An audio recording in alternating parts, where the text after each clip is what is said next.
Welcome to Fresh Talk News Channel. Today, we dive into the latest breaking update. CNN reports that the massive tariffs announced by former President Donald Trump on dozens of U.S. trading partners were pitched as reciprocal, a move intended to match the tariffs that other countries charge the United States. However, the approach taken by the Trump administration doesn't actually align with the tariff rates that foreign nations impose on the U.S. Instead, the administration used a grossly oversimplified formula to justify the move.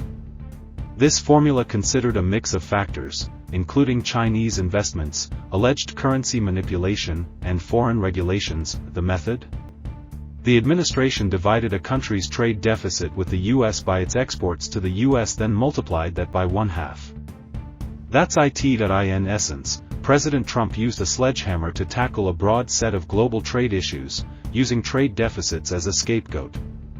But this vague and aggressive approach could have major consequences for both the countries the U.S. depends on and the foreign companies that supply American markets. There does not appear to have been any tariffs used in the calculation of the rate, said Mike O'Rourke, chief market strategist at Jones Trading, in a note to investors. The Trump administration is specifically targeting nations with large trade surpluses with the United States. The real numbers likely align more closely with what's known as the Average Most Favored Nation, MFN, applied tariff rate. That's the maximum import tax agreed upon by more than 160 World Trade Organization members, though these rates can vary by industry. For countries that have trade agreements with the U.S., these tariffs may be much lower, or even non-existent. Trump has often simplified his trade policy with one motto: they charge us, we charge them. But it's not that simple.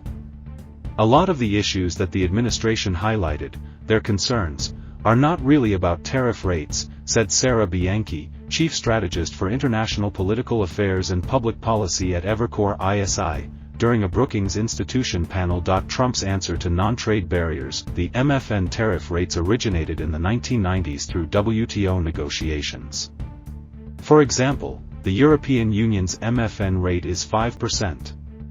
Yet, the Trump administration argued it was closer to 20% due to what it called uneven and inconsistent customs rules across the EU, as well as a lack of transparency. Vietnam's MFN rate is around 9.4% based on 2023 data. But the administration claimed it was as high as 46%, blaming non-trade barriers such as import quotas and anti-dumping laws, tools used to protect domestic industries. Vietnam's top trade official called these new tariffs unfair, pointing to the actual MFN rates. India and China were also cited for having non-tariff barriers.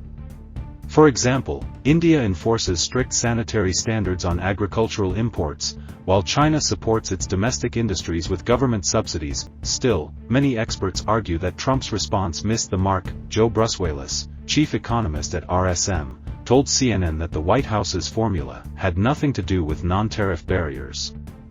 He called it an ad hoc effort to punish countries, based solely on their trade surpluses with the U.S. That bilateral trade balance, he added, is mostly a function of saving and spending patterns in the United States, not necessarily unfair trade practices. Are trade deficits really a national emergency? On a call with reporters, a senior White House official described trade deficits as a national emergency threatening U.S. factories and jobs. But is running a trade deficit always a bad thing? Not necessarily.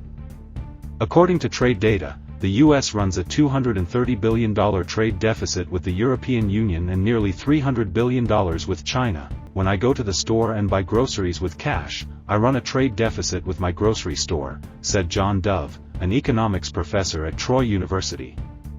But does that mean I'm worse off? Obviously not. He explained that buying goods you need doesn't require providing an equal service or product in return. It's just how modern economies work. Despite this, the Trump administration sees tariffs as a way to generate revenue, reduce the national debt, and fund tax cuts. But that strategy comes with major risks, especially if other countries retaliate. The real concern is that these sweeping tariffs could provoke retaliation from our trading partners, Dove warned. If that happens, we could quickly end up with 25% of the global economy pitted against the other 75%, and it's clear who would win in that scenario. CNN's David Goldman contributed to this report. Thanks for watching Fresh Talk News Channel. Don't forget to like and subscribe for more news and updates.